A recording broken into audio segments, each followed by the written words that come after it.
gukura mu mwuka cyangwa se spiritual maturity cyangwa se spiritual growth biri kwayaringa discipline. Murangurikiye? Abakunda ijambo ry'Imana tuvuge ngo amen. Gukura mu mwuka biri kwayaringa bisaba discipline. Bisaba discipline kandi bigasaba no gushyira mu bikorwa ibyo wigishijwe. Muranyumva neza? So ubuzima bwose bwo gukura mu mwuka, muraza kundeba munkurikire, nkunda iyo tuba turi kumwe. Ubuzima bw'umwuka cyangwa se gukura mu buzima bw'umwuka bisaba discipline. Ntabwo ushobora gukura mu buryo bw'umwuka udafite discipline, ntibibaho. So urugendo rwose rwo kuva ahantu hamwe ujya ahandi mu buryo bw'umwuka bisaba discipline. Discipline ndetse no kuimplementinga cyangwa se gushyira mu bikorwa ibyo uba wigishijwe. Iteka ryose resulta uzibona kuko wigishijwe, ikindi ugashyira mu bikorwa ibyo wigishijwe. So iyo washyize mu bikorwa ibyo wigishijwe, ikiba nta kindi, ubona results. Ubona results. Dufite abakristo benshi barumva, barabwirwa bla bla bla bla bla bla, ariko gushyira mu bikorwa bikagorana cyane. Ndetse ikindi gikorana ni iyo discipline. Iyo discipline, ihe discipline, discipline yo kwishyiraho ukabati sinzaza mpfa gusiba amateraniro. Uzi impamvu? Igihe cyose uza mu materaniro mwuka w'Imana bayateguye umurimo aza gukora ku buzima bwawe. Tuvuge ngo amen. So rero biba byiza nk'umukristo kuba bien discipline, ukabuzi neza ngo ku cyumweru na materaniro, kuwa gatatu na materaniro, kuwa gatanu na materaniro. Donc ukabuzi neza uvuga ngo ngomba gupayinga any sacrifice kugira ngo mbashe kugira gute, mbashe kugera aho ngomba kugera. Murankurikiye neza? Kubera iki? Kubera ko bisaba discipline. Ntabwo uzabyuka mu gitondo kimwe wumve ngo wakuze mu mwuka, nibibaho. Nibibaho. So rero iyo uza mu nzu y'Imana, mwuka wera abari gugukoramo akazi. Please mutunganye no microphone yanjye, mukuremo eko.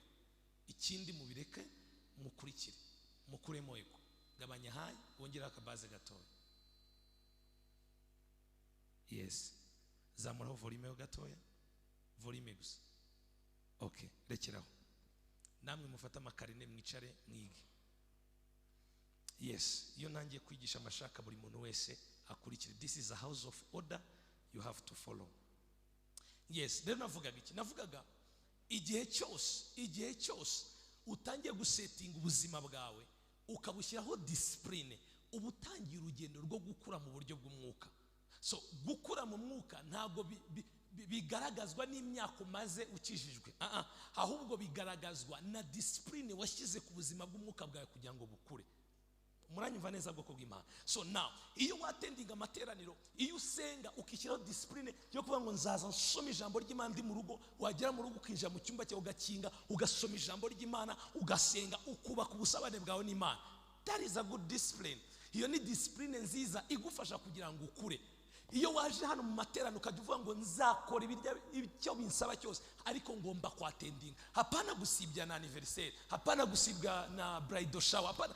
No, be constant. N'umuntu wese abazi neza ngo ku cyumweru uyu muntu ntago twamubona. Uzi impamvu? Abari mu nzu y'Imana. Kuwa gatatu ku mugoroba ntibakubona. Kubera iki? Nateranye, ngomba kuza kumva icyo Imana ivugana nanjye, ngomba kuza kugira ngo ubuzima bwanjye bukure.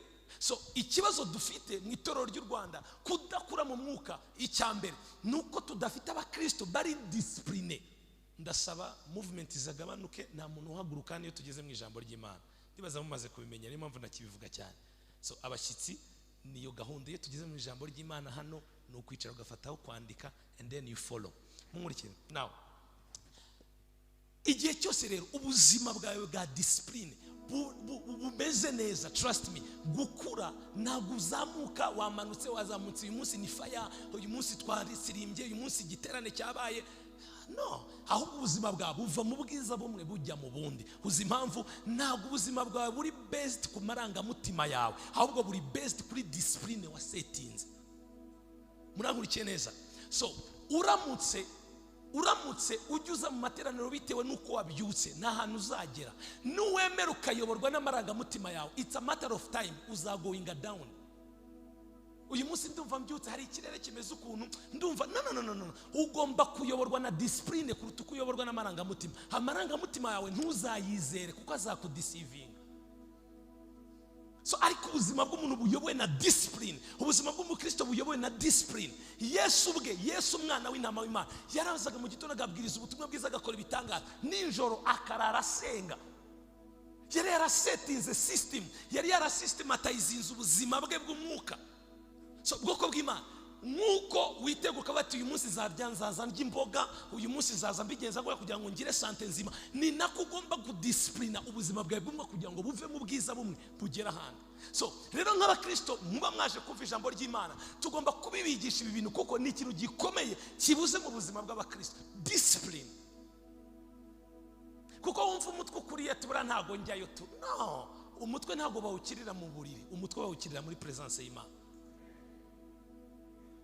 Ikintu gikomeye nuko tutaratandukanya amarangamutima ndetse n'amahame ndetse na discipline tugomba gukoreraho.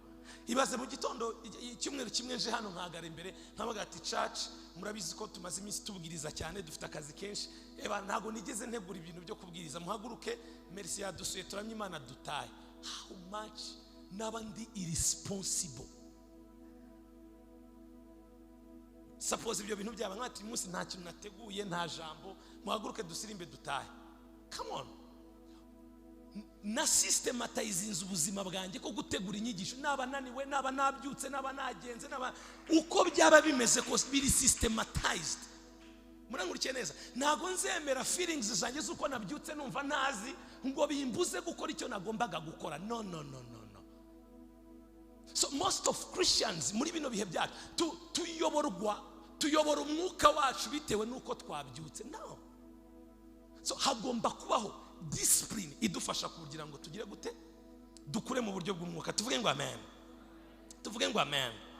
Icya kabiri, you are not followers, you are not fans.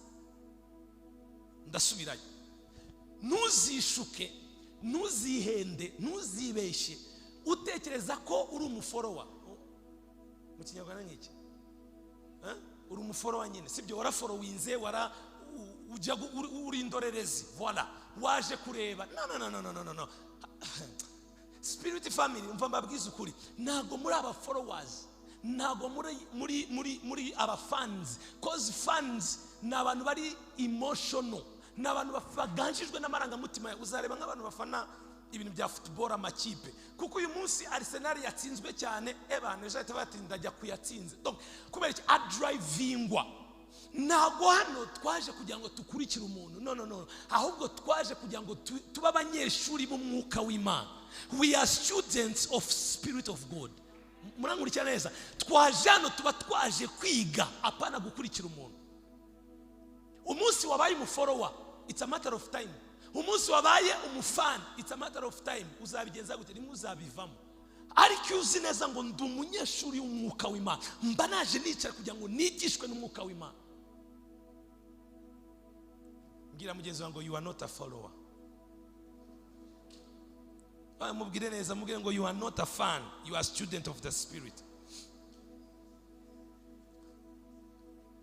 Charge 3. Why we come to church? Kubera iki tuza ku rusengero? Ubwo ndi kubivuga kugira mwumve ndetse n'abashyitsi namwe mu byumvireho namwe mwatugendereye. Impamvu tuza mu rusengero no kugira ngo tube builded, twubakwe, twigishwe, dukomere mu buryo bw'umwuka.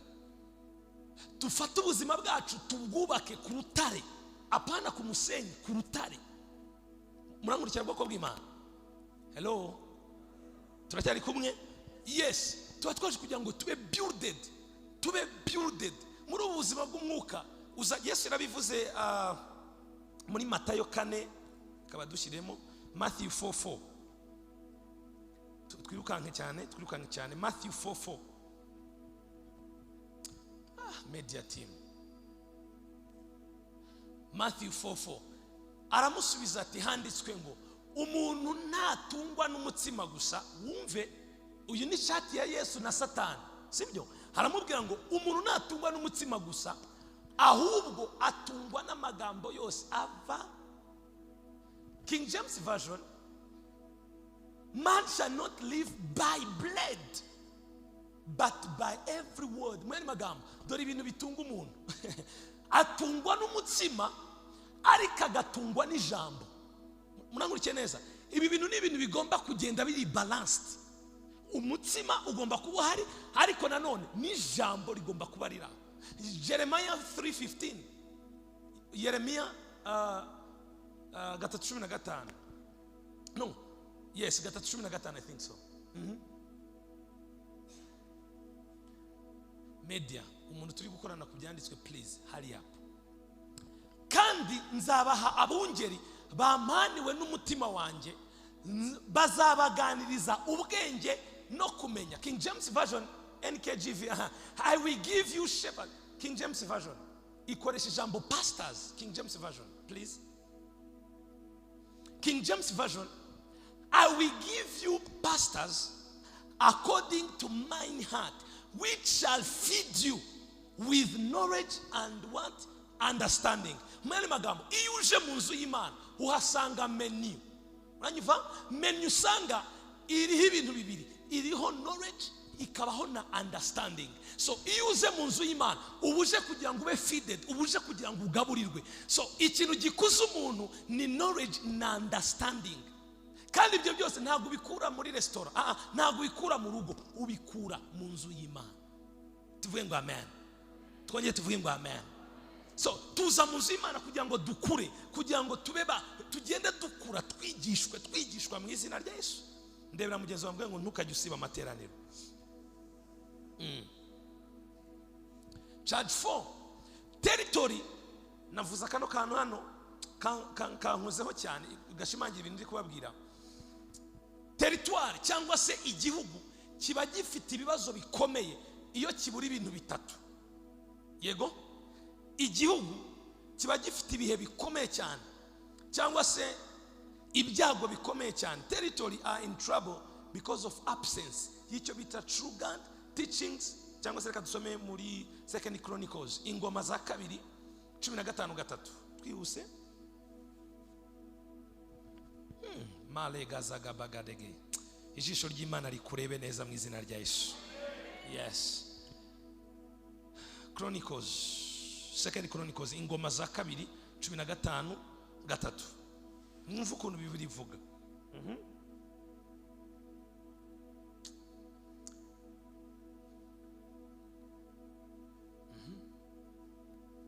No, 15:3, hapana 12.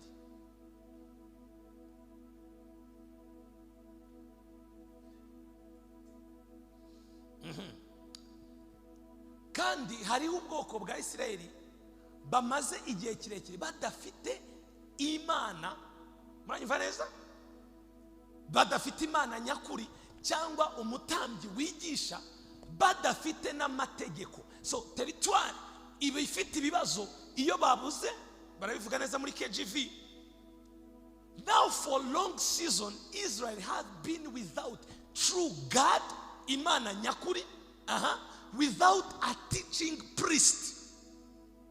Murakurikiye neza? Teaching priest, umutambyi wigisha. Hapana umutambyi utanga ibitambo gusa, no, ahubwo umutambyi wigisha. Kuzi impamvu inyigisho zikorectinga aho ugana, inyigisho ziragusetinga ukipositiona neza bitewe naho Imana iri kukuganisha. So iyo territoire ibuze umutambyi wigisha, iyo territoire iba ifite ibibazo bikomeye cyane. Icya gatatu, without laws and all principles, amahame. So you need the teaching priest in your spiritual life, in your spiritual growth. Ukeneye umwigisha, ukeneye umutambyi wigisha kugira ngo ubashe kumenya. Tuvuge ngo haleluya. Tuvuge ngo haleluya. So tonight ndashaka tuganira juste gatoya ubundi tukasenga, kandi ndazi ko hari ikimana yagambiriye gukora ku buzima bwacu. Now tuvuge ngo amen cyane. Tugiye kwigisha cyangwa se kunyigisho nise this grace called favor. This grace called favor, cyangwa se ubuntu bwitwa favor.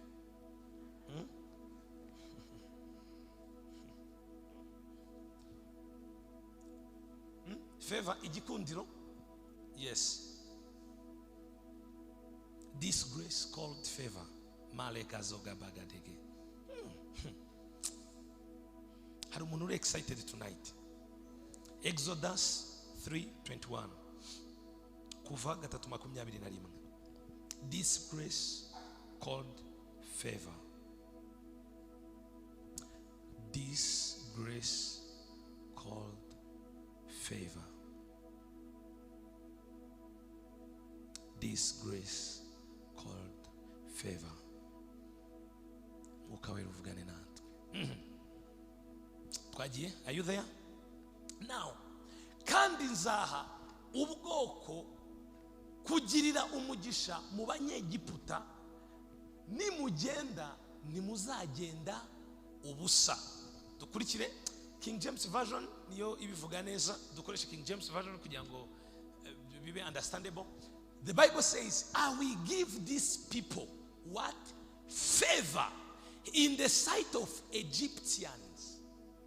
And it shall come to pass that when ye go, ye shall not go empty. I will give these people favor. May you receive the favor from God tonight. Yes. Dukomeze muri icyo gice 11 Exodus cyangwa se kuva 11:3. Subira inyuma ho gato, imbere ho gato, sorry. Exodus 11:3. And the Lord gave the people favor in the sight of Egyptians. Somebody shout favor. I can hear you shout a big favor. Now, mumurikire neza. Reka ntangire gutya. Just iminota mike ubundi dusenge. Mundebe. Within the destruction. Mwabyumvishe ano ma charges nababwiye. Iyo uje mu nzu y'Imana, Satani, abana b'Imana bateranya Satani bari aho ngaho. Murankurikiye. Satani ashobora gukoresha uwo mwegeranye. Nicyo gitangaje.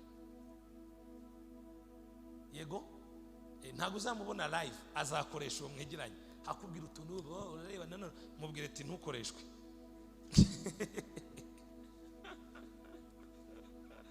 Wamubwiye? Wamubwiye? Mubwire mubwire ati ntukoreshwe. Simvuze icyo akoreshwa nacyo ariko ntakoreshwe tu. Now, mungurikiye twongeye tuvuge ngo amen. Okay, here you shout a big amen. Now, hari ibintu nshaka guheraho kugira ngo mubashe kumva iki kintu. Ubuntu bw'Imana bunsobanurira ibi bintu. Ubuzima bwanjye bwarahindutse cyane. That's why maze igihe manura favor ntimwumve ibyo ariko ndashaka uyu munsi tubijyamo deep kugira ngo mwumve. By default cyangwa se mu kiremwa muntu, umuntu wese ahava akagera, umuntu ari limited. Muranyumva neza? Byange bikunde ubuzima bw'umuntu hari aho butagera, hari dimension utakwa accessing, hari ahantu utagera bitewe n'umuryo uteyemo. Murankurikira neza? Kubera kuko turemwe tugira limitations, hari ibintu ntapfa kugeraho, hari ibintu undi muntu atapfa kugeraho. Mumurikire neza? So mu rukundo rw'Imana cyangwa se mu mbabazi z'Imana, Imana yari bizi neza nk'umuntu waturemye ko hari ibintu bimwe na rimwe tudashobora gupfa kugeraho. Ahubwo Imana itegura icyo nakwita system of advantage, cyangwa se itegura ibindi bintu ku ruhande bizadufasha kugira ngo twaccessinge igihe intege nke. Murankurikire? Hahandi tudashobora kugira mu gihe twisanze turi muri situation, turi muri za limitation. Niki kizadufasha kugira ngo tuve muri za limitation tugere muri bwa butsinzi bwacu. Aha, icyo rero ni Imana yateguye kugira ngo umunsi nituza tugera ahantu runaka tukaba stuck, handi ubona ntuhaharenga. Hari Imana yateguye kugira ngo nuhagera kizahita kiguterura kigere kigushira handi mu izina rya Yesu. Somebody shout hallelujah. No, I can't hear you shout a big hallelujah. So now, do suppose umuntu akijijwe ku myaka 40. Murankukiye already urashaje. Yego Imana ishimwe ko ukijijwe. Sibyo? Ariko it is too late. Reba igihe azajya kwigira fermisma, urebe ukuntu azajya kwiga Imana ukuntu ikora, kuzajya gukorera mu mano deja zabagize gute ashaje. You are getting? Ndi kumwe n'abantu. Tuvuge ngo hallelujah. Somebody shout yes sir. Now, nimba ukijijwe ku myaka 40 cyangwa 50, kuzajya kwiga iby'Imana, kuzamenya ukuntu Imana ikora, ukazabe igihe deja kizaba cyagize gute cyaragutwaye. Dore ikintu rero Imana ikora yateguye igihe umuntu yakijijwe ari too late. Dore kibaho Imana ifite iyo nakwita system of advantage. Mu Kinyarwanda ni iki koko? na advantage, ni systeme ya advantage, sibyo? Nibize kubakoroga cyane. Now Imana ifite ikintu yateguye kuri case y'uwo muntu. Uzi cyari ikintu yateguye ni advantage yitwa speed. Igihe ugeze ahantu wabaye stuck, ubona warakererewe, hari ikimana ikora cyitwa speed, ikakwihutisha ibyo wagombaga kuzabona mu myaka 20 ikabiguha mu myaka 3. Murangurikiye neza? Icyo nicyo cyabaye ku mugabo witwa Obededom. Murangurikiye neza? Obededom yari umukene ameze nabi. Imana imuha gutunga mu mezi 3, ku buryo ubukire yagize mu mezi 3 bwageze ibwami. Haya, somebody shout hallelujah. Ndahanura speed ku buzima bwa mwizina rya Yesu. My dear, udategereza ko nitira. We are prophesying. Nuba mu mwuka uraza kwakira mwizina rya Yesu. So Imana yateguye rero system of advantage ku muntu nk'ufite case yo kudindira. Dore iki Imana imukorera, Imana imuzana ikamwe exposinga kuri ya system naise speed. Imana ikamwihutisha ibyo yagomba kwakira mu myaka 20 akabyakira. Hari advantage ya kabiri. Suppose umuntu amaze imyaka 15 nta rubyaro. Hari advantage Imana yateganyirije. Can I preach tonight? Hari advantage, hari uburyo Imana yamuteganyirije. Umuntu amaze imyaka 15 nta rubyaro. Najya ni wenda tuvuge yashatse kubyara abana 4. Kubyone kujya gukurikiza akaza deja too late. Murabyumva? Uwo nawe hari ikimana yagize gute? Hari a system of advantage yitwa restoration. La kazoga baga dege baga.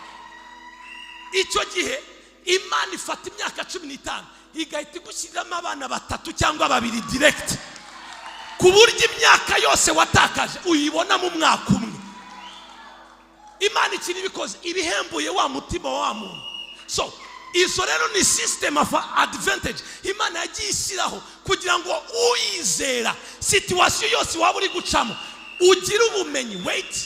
Wait, ugira ubumenyi bumenya ngo nubwo ngeze muri iki kibazo hari system of advantage Imana nteguriyeho, reka nyijyeho kugira ngo shifting vane hamwe igeze ahandi. Maregedega bagazaga bagada. So now I feel the fire of the Holy Ghost. Somebody shout a big amen. Amen. Now. So Imana rero izo ni advantage yagiye ishyiraho kuko yari ibizi neza ngo uzaba stuck. Murangurikiye neza? So muri izo advantage Imana yagiye ishyiraho nicyo bita speed, restoration, revival. By the way, revival, it is a system of advantage. Kwa kunuba uri mu buhenebere ntugisenga ntukigira gute, urumva ushaririwe mu mutima gusenga baravuga ngo muzamure ibiganza mu rusengero wabaye umurakare. Muzamure ibiganza no ku cyumwe gishe twarabizamuye. Dore ka tubyinira Imana ati yibyinire wariye. Donc hari abantu babaye barakare ubuzima bwabo bwarabakubise bajya mu buhenebere ntibagikunda. Hakuna utamu wa Yesu. Hari bararakingo utamu uburyohe bwa Kristo. Wowe icyo ukeneye revival. Iyi ni uguhembuka ni ukongera kubaho. Nago barivivinga icyari cyarasinziriye. You are getting? So rero Imana yashyizeho system umunsi wasubiye hasi. Murangurikiye neza? Umunsi wumva birabishe, umunsi wumva byagakiza babivamo huko ahubwo ugahita umenya ngo I know there is a system of advantage Imana yanshirira, reka ninjira muri revival. Iyo system wayinjiramo igatangira kugukorera, ugatangira kumva ubwiza bw'Imana mu cyumba cyawe. Benshi experiencing iyi system barira, ukumva amarira kubanye menshi, ukumva urapfu. Kurira ntago ari ubuswa, ntago ari ubwana, nuko accessing a system of advantage. Somebody shout hallelujah. Hallelujah. So now muri izo advantage Imana yagishyiraho yashyizemo n'icyo bita favor. Yes, can I talk about favor? No, I can't hear you. Can you shout a favor? Favor. Malegaza ibintu bigiye kubera hano uyu mugoroba ntago uzabyibagirwa mu izina rya Yesu. What is favor? muri izo advantage zose nahisemo ikintu cyitwa favor. Uzi impamvu? Kugira ngo uyaccessing iyo favor bisaba imbaraga. Bisaba iki? This grace called favor. By the way, hari graces zitandukanye. Hari grace ya wisdom, hari grace ya healing, hari grace ya interpretation of tongues, hari graces zitandukanye. Ariko iyo bigeze kuri grace of favor, nabonye abantu munkurikire, nabonye abantu bafite ubwenge bw'ijambo, bafite revelation mu ijambo, ariko wajya kubashaka ukabona favor nayo. Aravuga ibintu kibaza ariko nk'uyu muntu aba muri iki gihugu. Uzi impamvu? Hari gate atari accessing yitwa favor. Nabonye abantu bakoreshwa ibitangaza bikomeye cyane, ariko wajya kwibaza gukoreshwa gutya biba n'iki kibura? This mysteries, ububwira ubwitwa favor. Nyimara gusobanukirwa ibi bintu, la kazagabaga, ubuzima bwanjye bwarahindutse. Mu masengesho yanjye maze igihe kibi cyane sengera ibintu bitatu. Icyambere, saba Imana ime wisdom. Mu masengesho yanjye ya buri munsi ntihaburamo kwaka wisdom. Icya kabiri, ntihaburamo kwaka favor. Icya gatatu, ntihaburamo kwaka anointing of the Holy Ghost. Tuvuge ngo hallelujah. Twongeye tuvuge ngo hallelujah.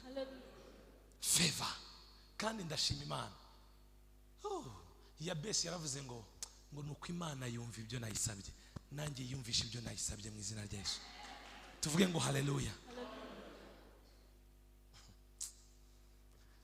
Do you think church y'amezi 10 imeze gutya itazimo favor? Ngo iki?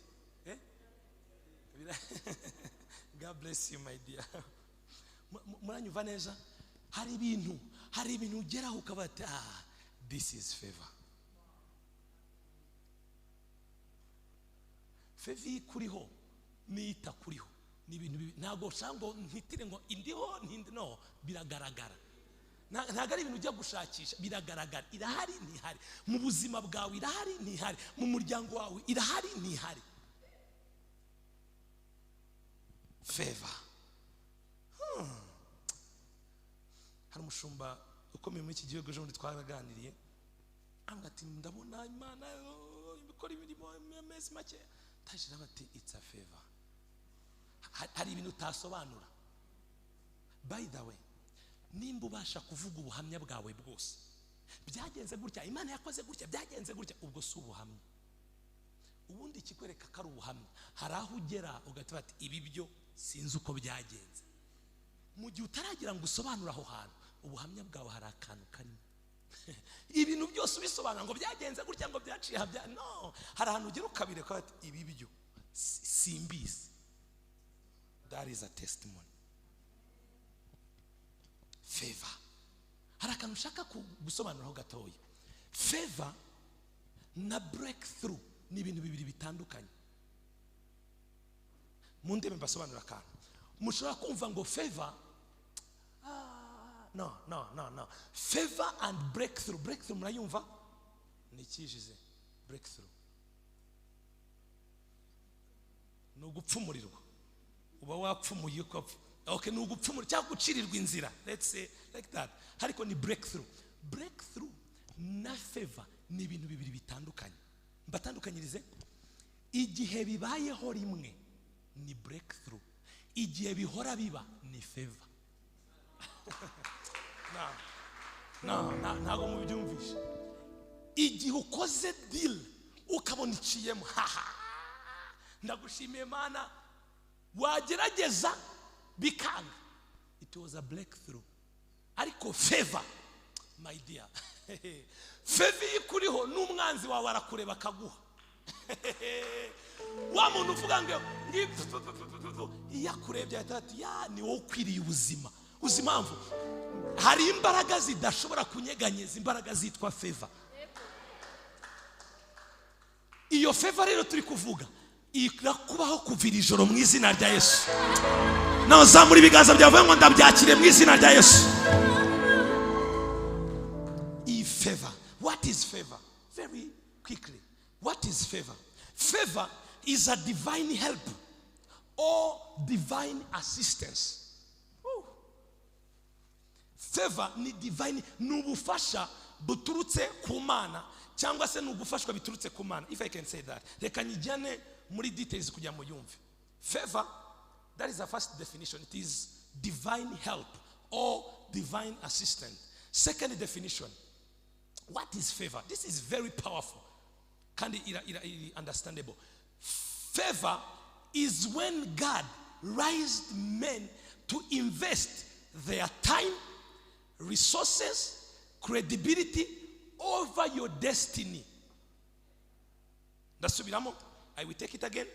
Favor is when God raised men to invest their time, resources, credibility over your destiny. I will take it again. Favor is when God raised men to invest their time, resources, credibility over your destiny. Mu Kinyarwanda ni igihe Imana ihagurukije abantu bagashora mu buzima bwawe igihe cyabo, amafaranga yabo. Credibility ni nka testimony, ubuhamya bwabo cyangwa se gukomera kwabo, bakabyinvestisa byose bakabishora mu buzima bwawe ku bwa destiny yawe. Aho kantu karumvikanye? Igihe abantu bahagurutse bagashyigikira iyerekwa ryawe, bagatanga mwanya wabo, amafaranga yabo, credibility kuri wowe, icyo gihe biba byitwa favor iyo bibaye. Reka mbasubira akantu, mbabwira akantu gakomeye. Maze igihe hari ikintu na discoverinze gikomeye cyane. Ndacyari umunyeshuri w'umwuka w'Imana, ndakiga gake gake uko Imana igena inshoboza. Ariko mu bintu maze kwiga hari ikintu na discoverinze. Abantu ntago bakwitayeho. They don't care about you. This is a deep and painful revelation I have got in my life. Iyi ni hishurirwa ribabaje, rishavuje, naba narahishuriwe mu buzima kandi byarafashije. People, they don't care about you. Uzi impamvu buri muntu wese ari gucaringa ubuzima bwe, ari kurwana ndagira hariya gute, birabintu hari bize akora ubuzima bwe. So kugira ngo rero azavana amaso kubyo ari gukora ngo yiterere imbere, ayo maso yahindukiza yakuzaneho wowe. You need a favor. La kazoga bagadege.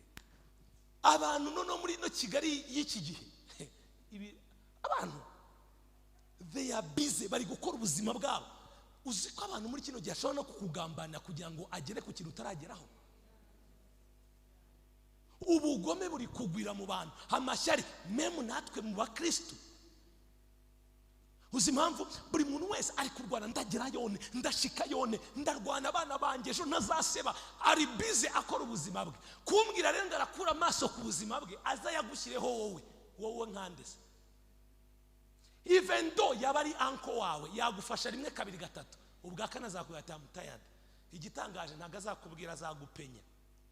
Ushaka umunsi yagiye byagenze bite.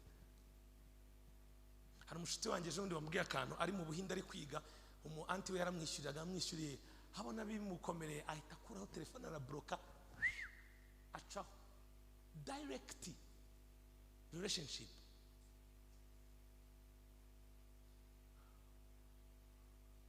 Uzi impamvu abantu bari busy bubaka ubuzima bwabo kugira ngo rero uzamukure amaso ayagushyireho wowe.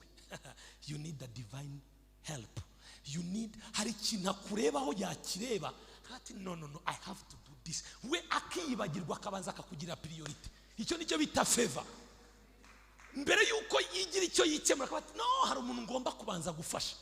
Rero hari ikintu kiba kiri ku mutwe wawe gituma aba attracted kuri wowe. Mu gihe nta gihari azakureba byose muraziranye cyangwa, ariko mu gihe kikuriho nicyo bita favor.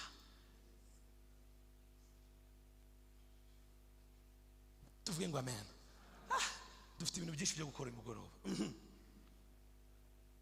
People, abize nibyo nandi kubabwira kweki buri wese ari kurwana n'ubuzima bwe ariko ikintu nshaka kubita reka naka nkavuge ntuzigere blaming umuntu ngo ntiyagufashije nta muntu mwasinyanye kontra yo kugufasha murangurikiye papa ngo ntago yankoreye bino yarakoze ko yarakubyaye ibisigaye wipape unimame anko wanje harabona papa yarapfuye ariko ntago yigeze amfasha none se niwe wakubyaye abakristo siga numva ibintu bataka nkumva ndata no narabyaye ntago bansuye nibo baguteye inda people they don't care about you nagize anniversaire nibambwiye niki kidukururira kugufetera anniversaire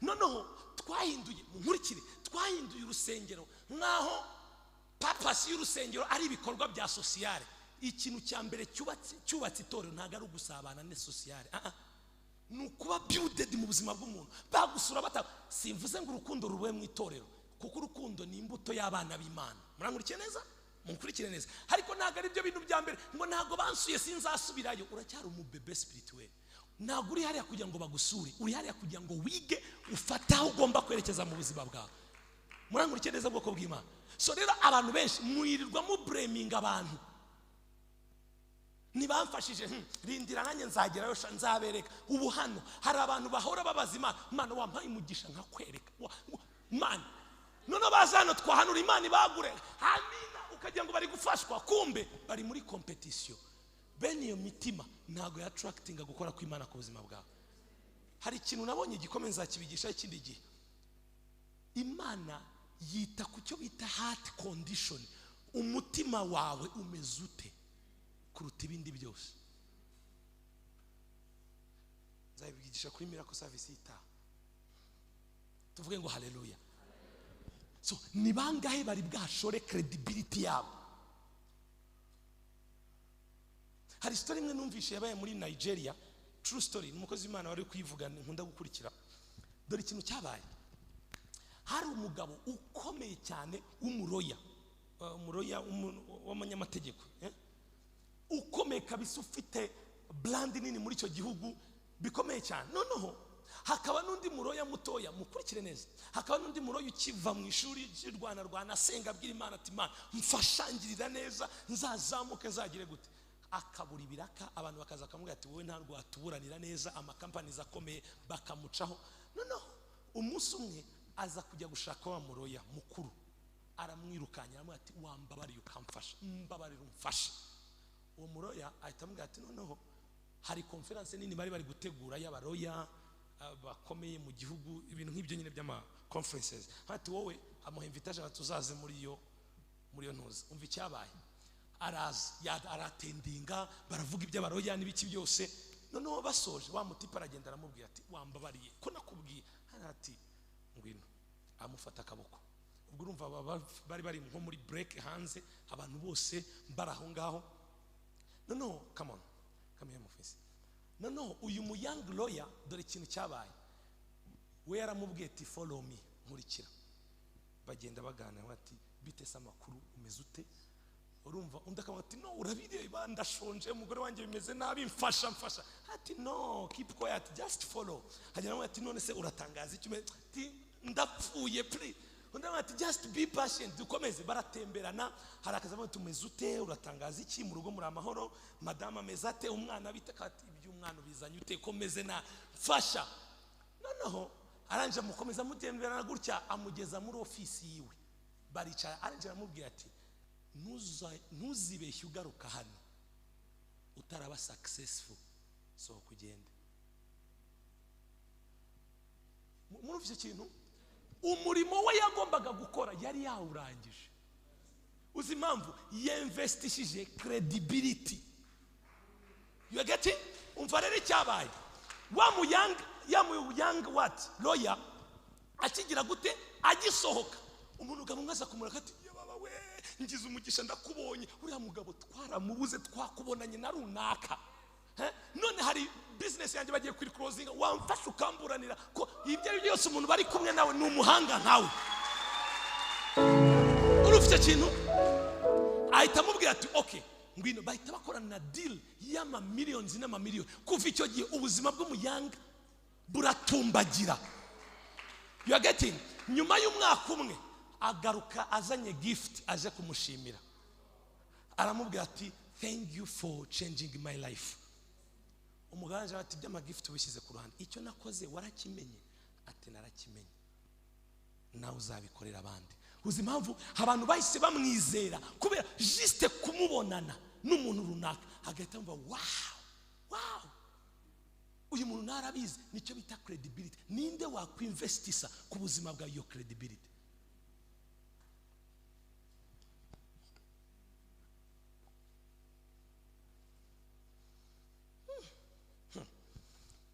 Tuvuge ngo amen. Aya masaha ko ari kwirukanga cyane. Look, in the point shakubabwira, favor is truly number one reason why people succeed in this kingdom. I will take it again. Favor truly is number one reason why people succeed in this ministry. Oh, in this kingdom, sorry. Ikintu cyambere, rezo yambere tuma abantu batera imbere baba successful muri ubu bwami bw'Imana turimo, nicyo bita favor. Luka 2:52 ntago tuhasoma ariko abantu ushobora no kudushyiraho. Luka 52. Umva nkwereke iyi story ibivuga kuri Yesu gakomeza gukura ashimwa n'abantu. Reka tuhasome ngo and Jesus increased in wisdom and stature and in favor with God and what? This is very deep. Akomeza gukundwa, akomeza gutera imbere, akomeza kubera iki? Afite favor. Muri buki gihe Yesu atuma indogobe, umva ukuntu yabwiye abigishwa be, sinshaka tuhasoma. Yabwiye abigishwa ngo mugende murasaga icyara cy'indogobe kitarahekaho. Mwani magambo ni 0 kilometer yaratumije. Icyo gihe hari nta modoka y'abagabo, yari indogobe, yari 0 kilometer. I receive Kalabash. May you receive it. 0 kilometer aryo hamwe abantu mwe amakuru mufite. Now receive it my baby. Munkurikire neza. So now Yesu atumiza, munkurikire, Yesu atumiza icyana cy'indogobe ngo nihagira ubabaza ubabwire ngo master. Iyo ataza kuba yarakuze muri favor yari gutangazwa n'ibyo bari kumukorera bene data. Nagupfa kugira ngo ikintu cyune si wowe unigire ngo utire wohereje abandi. Favor is powerful. Mugena nukuzi bakaguha tubwa bivuze genda. This is favor. This is deep.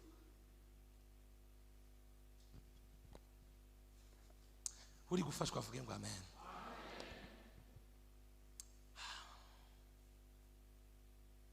Now, all blessings, all blessings come from God through men to men.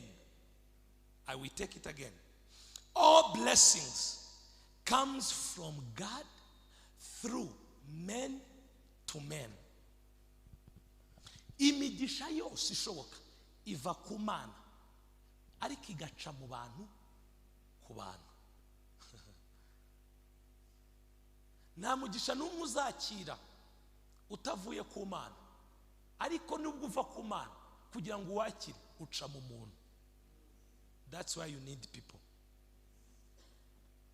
Hari abantu umva umuntu wibeshye. Ejo ndari umuntu abimbwiye ngo ngiye ngo ndumva nshaka Imana gusa ngo nta kindi kintu. Ndamati nibyo, ariko iyo bigeze mu kwaccessinga imigisha y'Imana tubonera hano mu isi, waba ubeshye ntago ari Imana yonyine ikeneye, ukeneye n'umuntu. Byongine n'Imana ubwayo yakeneye umuntu kugira ngo imigambi yayo isohore. Maria nyina wa Yesu, murangurikiye neza. Umva ikintu cyantangaje mpawe guhishurirwa. Tuvuge ngo haleluya. Mavuze ngo haleluya koko. Umva icyabaye. Marayika Gabriel yaraje aramubwira ati uhiriwe. King James version ikoresha ijambo favored. Uhiriwe bimeze gutya na gutya. Ati ngiye kubyara. Ahita mubaza, wumve yatangiye avuga uhiriwe. You are getting? Now atangira kuvuga ati ibyo bizagenda bite, ngo uzasama inda, ibyo bintu uvuze ko biteye ubwoba bizagenda bite.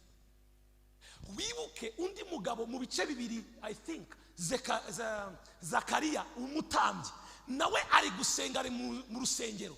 Imana iramubwira ngo nzaguha umwana w'umuhungu, uzamwite gutya na gutya na gutya. Nawe arabaza, Mana bizagenda bite? Reka mayishurira akantu gakomeye. Mariya yarari favored, yatangiye bivuga ngo uhiriwe. Abarabaza ngo mbese bizagenda bite? Marayika aritamusubiza, imbaraga z'Imana zizakumanukira. Undi abibajije, marayika itamupanishinga, mufunga umunwa. Wait, umwe arabajije arasubijwe, undi arabajije afunze umunwa. Favor.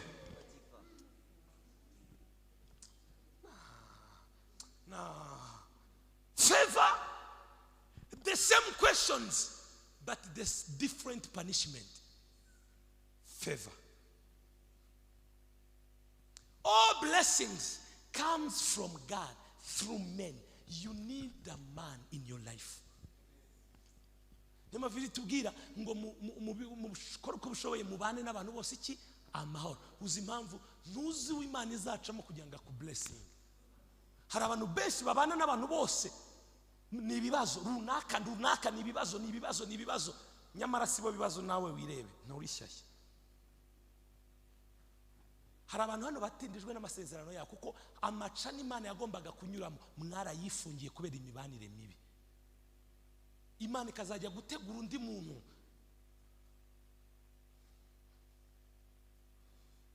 My goodness, nateguye ibintu byinshi hano sinzi impamvu kundi bubigenza. Now, you need favor to fulfill your destiny and to achieve your goals. I will take it again. You need favor, write it down please.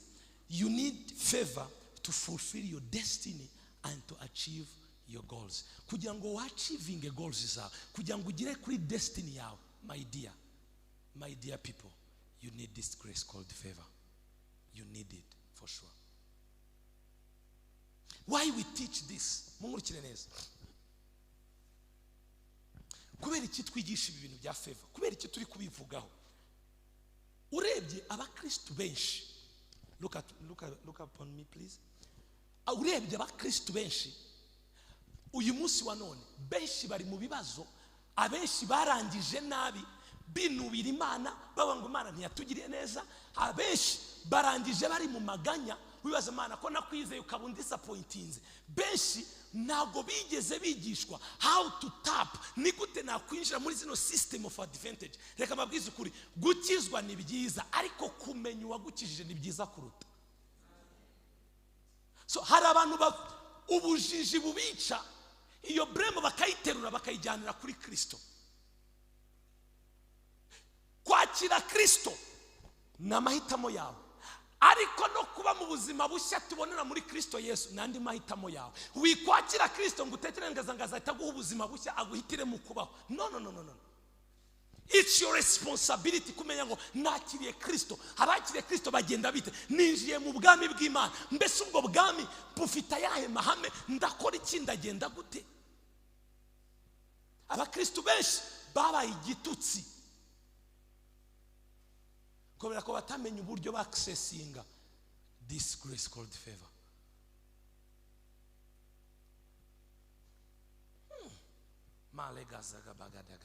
So let me hurry up. Ndifuza, oh my goodness, ndacyafite time gato. Ndashaka kubabwira 4 keys control or activate this grace called favor. Ndashaka kubabwira 4 keys, imfunguzo enye za activating cyangwa se zituma ubu buntu bwa favor bukubaho cyangwa bugukorera. Hari umuntu uri kuba blessed avuge ngo amen. Be serious. You come to church, sit down and learn. Mwaje mu nzu y'Imana mwicare mwigishwe, yego? Hari abakunda kwigishwa bavuge ngo amen. Key number 1.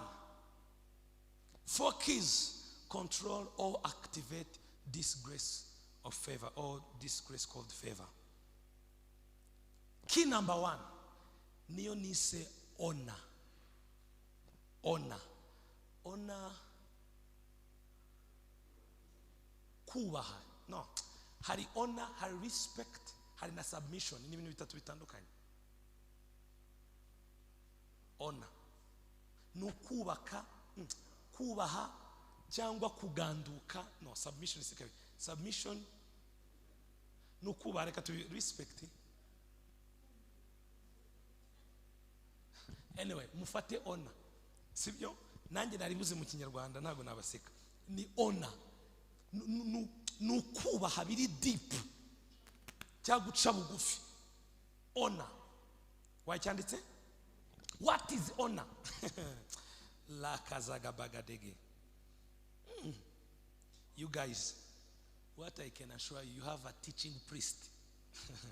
No. Hey, what are you rapinze? I will fire you. Anyway, it's okay. Nabonaga mutangiye kundakarira. Let us continue. Honor. What is honor? Honor is discerning, celebrating, rewarding of men for the unique. My goodness. Ejo ndari umuntu wandebye muri office yamwe ati rero ibintu giye byo kwandika kuri kwigisha wapi? Ibintu giye birancanga. Mbashaka kumva neza siyagira akantu nakamwe kancika. Ako kantu mwakumvishe cyangwa nsubiremo? Ni umva ko namwe gabacitse. Gagiye pe. Honor is discerning and celebrating. Discerning, celebrating, rewarding of men for the unique or the uniqueness, if I can say that. I can find the definition. Mu Kinyarwanda, honor is discerning. Discerning ni nko kurondora, warondoye. Celebrating kwishimira umuntu cyangwa se, of course, rewarding no guhemba. Is it right? Kumwihariko w'umuntu. Reka mvuge no definition ya kabiri mahita mu byumva. What is honor? Honor is recognizing and honor people. Oh, sorry. Definition ni ya mbere ahubwo kano nakandi ga point nashaka ko tuvuganaho. Honor is discerning, celebrating and rewarding of men for the unique. Now, so honor ni ukurekonesa cyangwa kuricognizinga cyangwa se kubaha umuntu. Ndajya mbivuge, hari abantu benshi bagira iki kibazo. Honoringa umuntu ntabwo ari human worship. Honor someone, it is not human worship. Honoringa cyangwa se kubaha umuntu ntabwo ari ukuramya umuntu. Murangurikiye neza. Baramya Imana ntabwo baramya umuntu. Ariko umuntu iyo umwonaringa uburi konesa, uburi cognizing, hari umurimo yakoze mu buzima bwawe, hari icyo ari kugufasha, hari aho ubona azakugeza. So you have to honor. You are getting? So iyo honor feedback igarukaho niyo twita favor.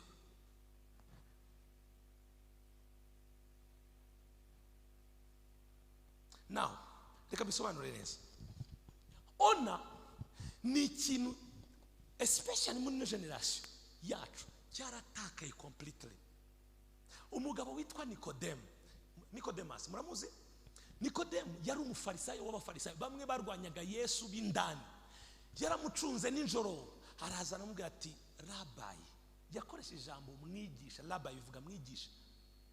Kumanywa bayigwa mutuga, no wigize umwami wagize gute, ariko amusanze ninjoro aramubwira ati Rabayi, we know. Mwigisha. Deja ayo titre yashyizeho ni titre yo kumurikogna. Ntabwo yaje amubwira ngo Yesu urabona wewe wita Yesu mwana tura. No, yaje aciye bugufi. Aratangira. Burareka mubwiza ukuri, nta muntu numwe ufite antidote y'icyo bita honor, nta ubaho. Iki cyanditswe nkisoma nabaye challenged na Yesu ubwe yagize effect y'uburyo Nikodemu yamwubashye, ahita atangira kuvuga Nikodemu atamubajije. Can I teach you something?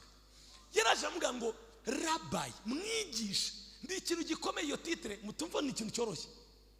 ni titiri ikomeye. Yaje ati mwigisha turabizi neza ko nta muntu n'umwe wakoreshwa ibintu ukoreshwa atari kumwe n'Imana.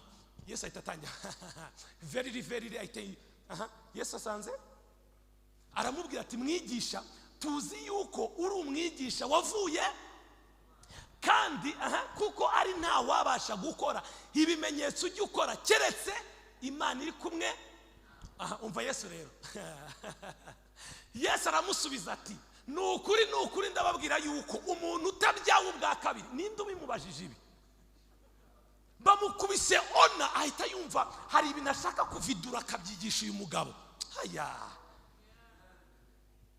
Mani magambo hari ibintu utavoma mu buzima bw'umuntu utamuhaye ona. Yesu yatangiye ngo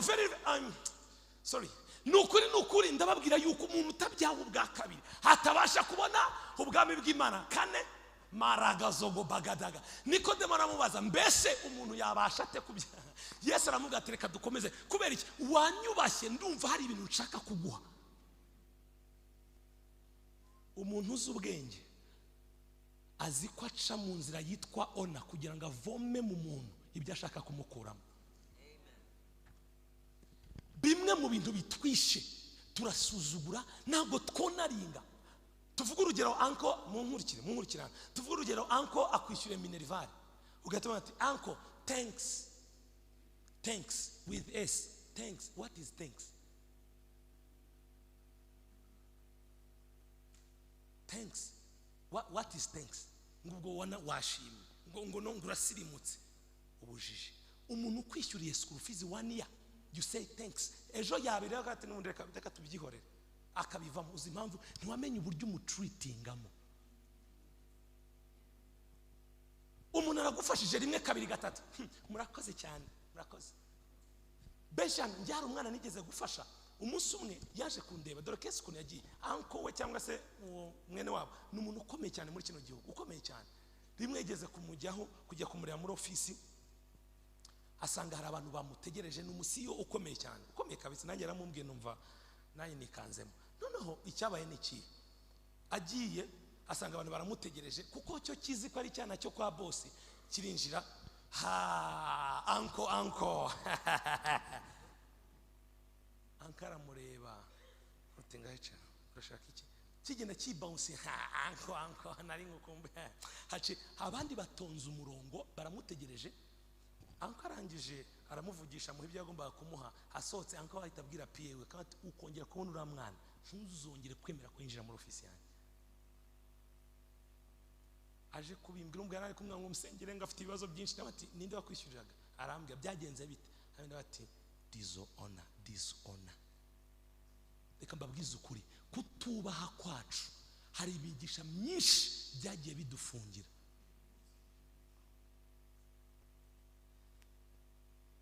Reka mbabwize ukuri bajene muri hano kutubaha ababyeyi banyu.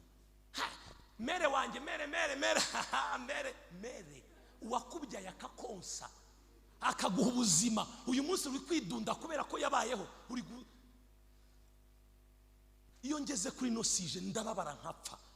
Papa wanjye ni fake byatari wirirwa umuvuga nabi ntacyo yamfashije. Ibyo yagufashije nuko yakubyaye birahagije. Ona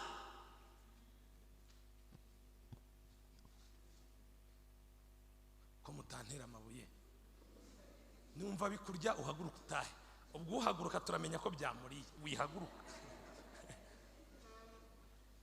Erega umaze kubona udufaranga urumva ubyimbyemo ku buryo mama usiga abona n'umuturage ku buryo ntago ndi proud ko twagendana. Ngewe nzi umwana wihakanye papa we na mama we akabihakana ati we ntabwo uri umubyeyi wanjye. Muri ofisi wanjye hari abantu bamuzi, my wife aramuzi. Ubwo utwo dufaranga nako kazi k'ibihumbi 300 gahise kakubyimbisha gatuza. Wow. Nguri umukobwa w'umusirimu ngo no ngiyo ndebye ngo na papa wanjye ngo ntago dusa.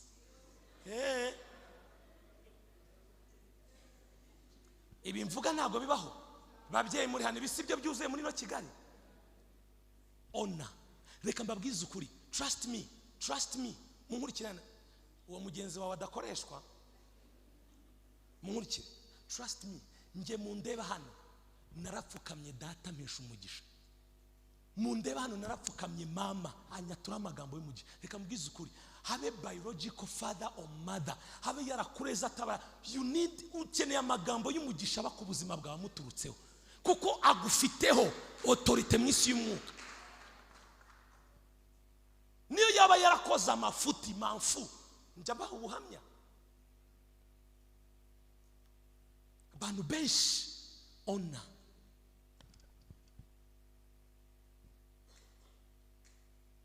tuvuga ngo haleluya. Mufisi genda wicara ibintu by'urireke nyaruka. Iyo turi mu ijambo simba shaka move. Aha munkurikire neza. Ako kantu murakumvishe. Honor. Somebody shout honor. I can hear you shout a big honor. Kubaha ababyeyi bawe, kubaha inshuti, kubaha ababosi banyu mu kazi. Wirirwa utuka bosi wawe, mfite bosi w'igicucu kandi aguhembye umwaka wose. Ibaze icyo gicucu kiguhembye umwaka wose. Mfite bosi wa fake, wowe ubwawe sarere anakubwiye ngo nta kazi gahari wishobora gute, ariko wirirwa umutuka. Really? Imana tubabarire. Abantu bafite umumaro mu buzima bwacu twagiye tubirukana kubera kutaba respect, kubera kutabubaha. Honor is an favor. Hari inkuru y'umukozi w'Imana umwe yanchallenginze, numva marira raje mu buzima bwanjye. Nayibasharinga umunota umwe. Yari couple umugabo yari umupasiteri, noneho n'umugore we, noneho bari mu buzima bw'ubukene bukomeye cyane. Noneho pasiteri yahagarara hano akatura umugisha agahanura Imana ibafungurire. Abantu bakaza ku cyumwashima Imana, pasiteri yaramanuriye mbona imodoka, pasiteri yaramanuriye ubuzima bwanjye burahinduka, pasiteri. Noneho umugore akibaza kose, uyu mupasiteri uhanurira abandi bikagenda kuki wowe iwe bimeze gutyo? Murumva icyo kintu? Umunsi umwe pasiteri ari kubwiriza, arabwiriza. Man, ino story yankozeho kuri rwego udashobora kubyumva. Arabwiriza. Umugore agiye kubona abona umugore arahagurutse aragiye. Pasiteri ati no habaye kimwe akagira Imana. Ibaza amaterano nk'uku atari kabona umuntu arahagurutse arajya ati no nakoze iki? Pasiteri arakomeza arabwiza hanuriye abantu abasengeye baratashye. Reka azatahe rero. Abwira madamu unagukoze iki gituma ugenda amaterano atarangiye? Umudamu cwe. Kase wambare ukambye ni iki kibazo ufite? Ahubwo yabwira uvugisha umudamu anagera muturaza amwicaza muri saro. Aranje aragaruka. Yamuvugisha we akajya gukora ibintu mu gikoni. Noneho hagiye ko n'umugabo abona uwo mugore agiye mu kabati. Murabiza abadamu hari amasahani babika hera. Abadamu ababizi muvuge ngo amen. Donc hari amasahani, hari ibyombo bikoreshwa y'abashyitsi runaka baje. Shaw. Aha, mukurikire nibisorori bya bindi n'umwana hamwe atanasitara. Ibyombo by'abagore. Reka sha. Muri abagore w'iwanjye nta urimo. Ntabwo urimo. Mumurikire. So now abona yikojeje muri bya byombo, azanya arateguye, yashyushye, yagize gute? Umugabo biramuca hase, wambwiye ni iki kibazo mubiretse ibyo tubanze tuvugane. Undi aramuga ati ahubwo wowe uretse. Aramutegurira, aracyashyana agira gute? Murabona ukuntu abadamu bazi gushyuha ukuntu bashyuha, sibyo? Iyo bakira abashyitsi. Noneho dore ikiba. Umugabo aranje amateko ibi byagenze bite? Mbwira. Umugore amuhamagaye ku meza. Aranje amugeze imbere, ahita amupfukama imbere. Aramubwira ngo uyu munsi ntabwo nshaka kukwakira nk'umugabo wanjye, ndashaka kukwakira nk'umukozi w'Imana. Urugo rwanjye rurapfuye, ubukene bwishe urugo rwanjye. Mbona amavuta yawe ahesha abandi umugisha, nanjye uyu munsi mugirirweho umugisha. Uwo mugabo mve ikintu yahise avuga, iyo story numvaga ngo ese yumva anoint amavuta mwaremereye. Ngo yumva hari ikintu kimuzamutsemo. Aranje arambura ukuboko kwe, hanti kuko umenye guhishurirwa amavuta yanjye agukemura ibibazo byose ufite. My dear, uwo mugabo yatangaga testimony haciye iminsi 7 ubuzima bwabo. Hari uwabazaniye ngo miliyoni niba ari 20 ngo batangire business, famille mu mezi 3 ubuzima bwe ngo bwari buhindutse complete. Uzi impamvu yarasobanuke activating arazi neza ko honor. Reka mbabwize ukuri, dufite abagore batubaha abagabo babo. Abagabo baratunaniye, wowe uroroshye. Ujya kuvuga ko bakunaniye, wowe ubwawe iyo wirebye uroroshye. Dufite abagore babwira abagabo babo uko bishakiye, batunaringa. Uwagukoye akakuvana mu bandi bakobwa. Even though yakora amakosa menshi, ndabizi ko hari ibigabo tudashobotse, hari igihe tudashoboka, ndabizi. Ariko at least uko byaba bimeze kose, hari respect ugomba. Ntabwo umwubaha kuko mumeri mu bihe byiza gusa, niyo mwamuri mu bihe bibi ugomba kumwubaha. That's it. Hari abagabo bibwirira abagore babo ibyo bashatse, batazi kubaha agaciro ko uwakubyariye waguhinduriye izina. Bagabo muri hano mwubaha abagore banyu. Ntabwo upfa gukora ibyo wishakiye mu nzu ngo ndi umugabo.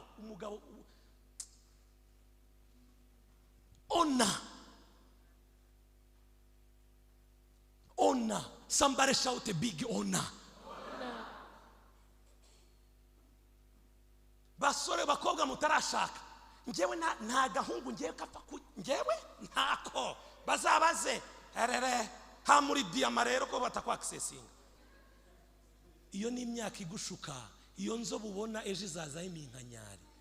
It's a matter of time. Uzabaze mama ukuntu yari mwiza atarakubyara, ugenda urebe uko ameze ubu.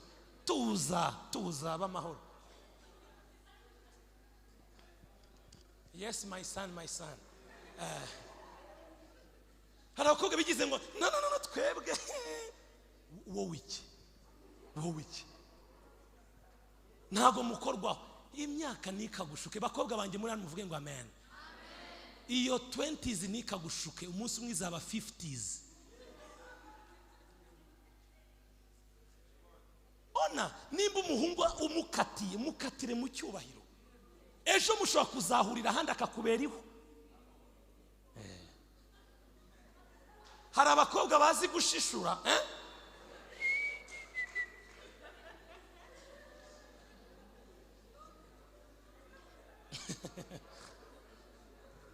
tuvuge ngo amen. Muri gutuma amasaha yanjye agenda kandi ndashaka kubacyura hakiri kare. Tuvuge ngo amen. Sinzi impamvu natinze kuri iki kintu. Honor. Murabikeneye? Honor. Reka mbwize ukuri, reka ngwino challenge. Genda ufate gift yawe, ejo ujye mu kazi, ejo sikwa mbere ugenda ubwire boss wawe, umujyane gift, umubwire ati nje gupracticinga honor, nje kubwira ngo thank you. Umaze buretse tubanye imyaka 2, uramemba neza ku gihe, please nkuzanire gift ni ntoya ariko nje kubwira thank you. Uzi kizaba umunsi azaba ashaka abantu bo kuzamura, do you think azahera kurinde? Nta muntu ufite antidote ku cyubahiro, nta ubaho. Nibazagushuka, jyanira gift papa wa cyangwa mama wawe, even though yaba ari kibandi mamfu, mujyanira umubwire ati mama warakoze kumbya, warakoze kumuburere. Ibi nkubwira nabikoreye data kandi nge nawe.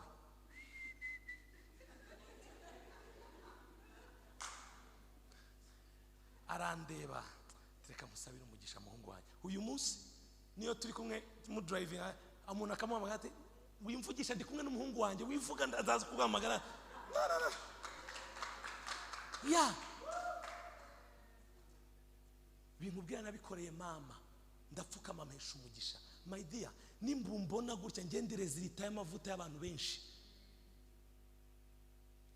Ndireza irita y'ubuntu bw'abantu benshi, abakozi b'Imana muri kino gihugu. Nta mukozi Imana tujya gupfa guhura ngewe mwubaha, ngende empty handed, nta turo ntibibaho. Ndangajya n'ituro ryanjye, bless my life. Ntimukabona ibintu bikorwa gutya mutekereza maji byakuze mu gitondo ngo n'ubuntu Imana yakugire. My dear, hari ibintu byihisha ahantu bikora.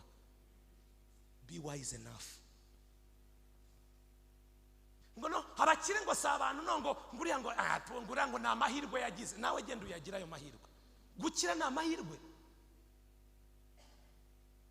Do you think church y'amezi 10 kumenya gutya ngo ni amahirwe? There is a secret. Ntuzabike ijuju wa mugani w'abarundi. Hari ibintu abandi bantu bakora wowe utabona, ahubwo menya na yahe mabanga bakoresha. ngera ku babyeyi b'iki gihugu nkaryama hasi. Bless me.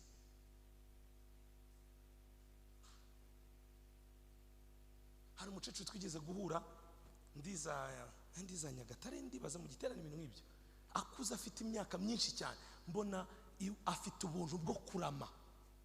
Uzi nakoze nahise mfata ituro rya ati mpesha umugisha wo kurama, ndapfukama. My dear, mu bantu bapfa sindimo, ntibikunda.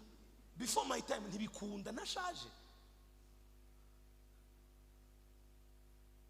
Ariko ni wowe wa mbere wiri gutuka abakozi b'Imana. Baravangiwe. Komeza uvuge. Wabonaho nagwiriye, ariko nuzaho niyungiye n'Imana. Reka mvuge n'iki kintu. Even though umukozi w'Imana yaba yaguye, aracyafite icyo yakuvugaho kandi kikaba. Kuko Imana ntabwo igikorera bitewe n'imirimo ye, igikorera bitewe n'amavuta yamusize. Muribuka umutambyi witwa Eli. Eli yari yaraguye, ariko umunsi Imana yahamagaye Samweli yumvishe ijwi ryande, niwe wamudirectinze, niwe wamuhaye ubutwari bwo ona. Muribuka abana ba ure wasinze akambara ubusa ninde? Noah, is it Noah? Abana be ba Noah, umwe yaramubonye yasinze yambaye ubusa. Kiramuse. Bakuru banjye, shamu muze baraza ngo papa yambaye ubusa. Umuhanga arazana igitambara agenda kinyuma nyuma, ahita mutwikira. My dear, hari ubwambu rutavuga ahubwo twikira. Be wise. Uyu munsi hari ibintu bifunze ubuzima bwawe utazi, wasenze byaranze, ariko byafunzwe na dishonor, kutubaha, kutumvira.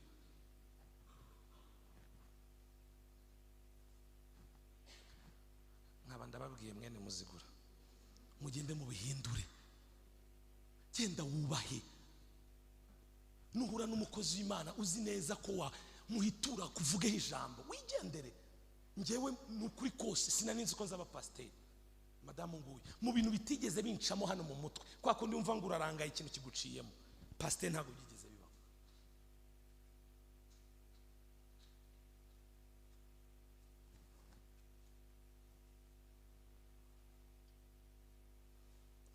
Ona iki kintu cyaradutsinze, niyo mpamvu nta favor iri ku buzima bwacu. Hano ukumva umuntu ari guhanurira abantu umugisha w'Imana babeho.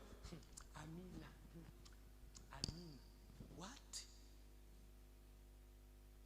Zamura ibiganza we, I wish. Kandi apana bya bine ona. Erega onigaragara mu tuntu dutoya.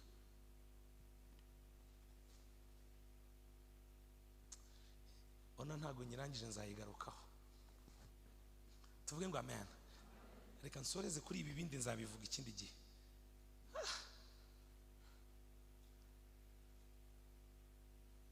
Ibintu ni byinshi. Avance. Ona. La barakashanda. Ona. Ona. Ona.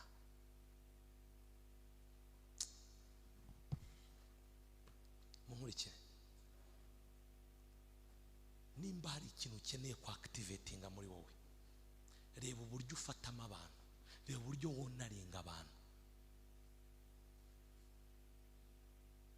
Umuntu Imana ishobora gucamo aka blessing ubuzima bwawe, umwitwaraho ute? Papa. Yeah.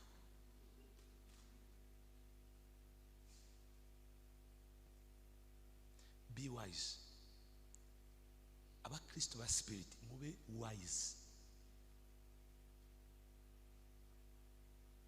Mwonaringe. Tangira urebe opportunity watakaje kubera dishonor.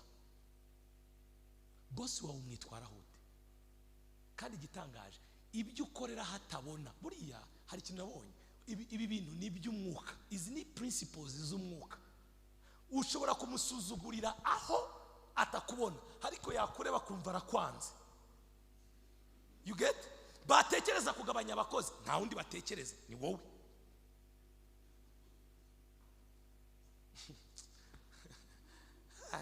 Kera Imana itarahindura amateka. Ay. Imana yampinduriye ibihe tuvuge ngo amen.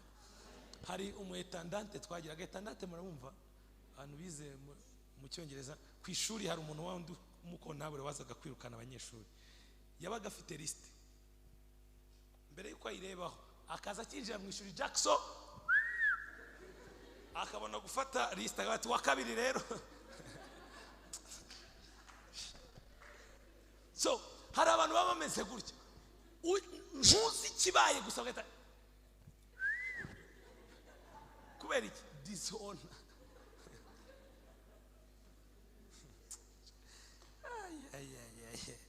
Ariko shaho nta mwana wanjye bagira gutya mu ishuri ntibibaho. Yarazaga ataritsamba kwa kunege hagifata cya gipapuro abaga afite Jackson. My dear, honor ni igikorwa cy'umwuka kuruta ko ari cy'umubiri. Ikindi ntimukishuke kuza ko nari ngo ndamwona ari muraho ugapfukama muraho. Hari igihe ushobora gupfukama mu mutima umeze utyo uhagaze. Those is ni caprice. Nubashye umushumba wanjye. Kubaha ntabwo ari igikorwa gikorerwa kuri physical appearance, ni indani mu mutima. Indani.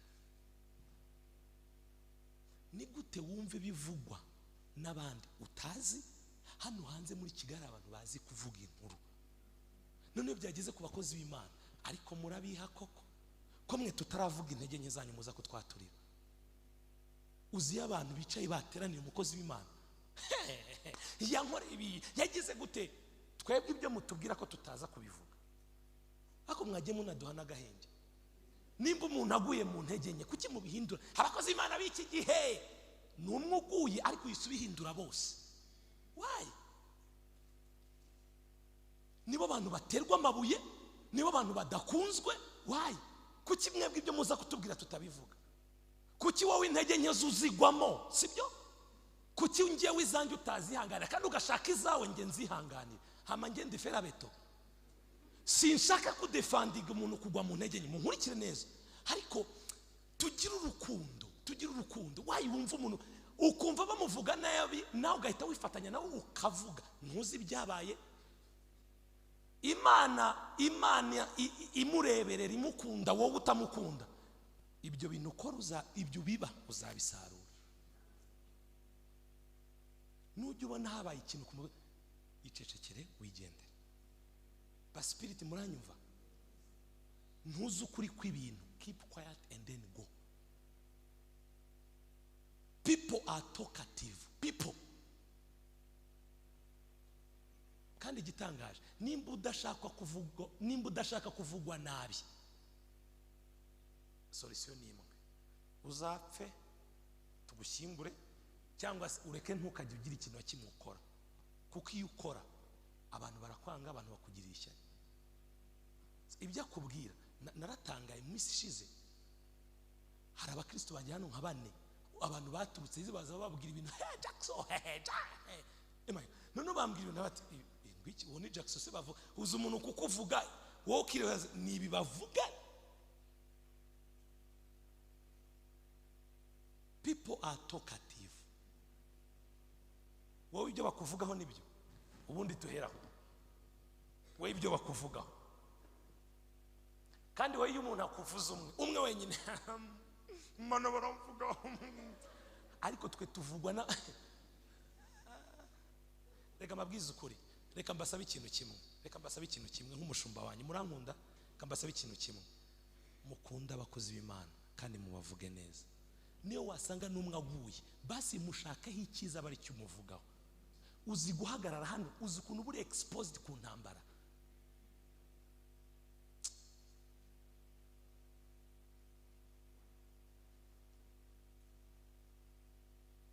Imijugujugu iba hano ku gatuti aha, kandi idaturutse mu bapagani, iturutse muri mwebwe.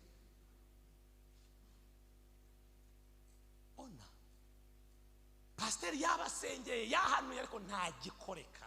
Checkinga ona, checking.